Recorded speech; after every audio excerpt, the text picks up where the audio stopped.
এমনটাই দেখা যাচ্ছে যে আরামবাগ লোকসভা জয়ের পরে এমনটাই মনোভাব করছেন যে এরপরে বিরোধী দলনেতাদের আর কোনো অস্তিত্ব থাকবে না, কি বলবেন? এখানে কোনো আমাদের এই অঞ্চলের যা পরিস্থিতি, এইখানে মানুষ যেভাবে তৃণমূলের কাছ থেকে সুবিধা পেয়েছে, যেভাবে সহযোগিতা পেয়েছে, এইখানে বিরোধী বলে কিছুই থাকবে না। আমাদের অঞ্চল কেন, আমাদের চন্দ্রকোনা বিধানসভাতে বিরোধী বলে কিছু থাকবে না। সবটাই শান্তিপূর্ণভাবে চলছে এখন, একদম শান্তিপূর্ণভাবে। আমাদের কোনো অশান্তি নাই। আমাদের কর্মীরা খুব উৎসাহিত,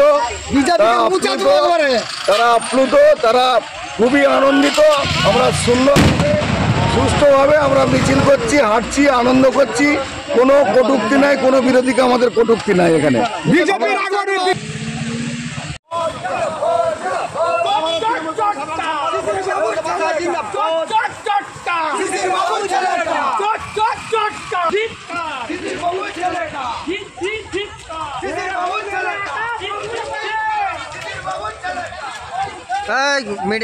মিটার গায়ে দিতে হবে না, না না মিটার গায়ে দিতে হবে।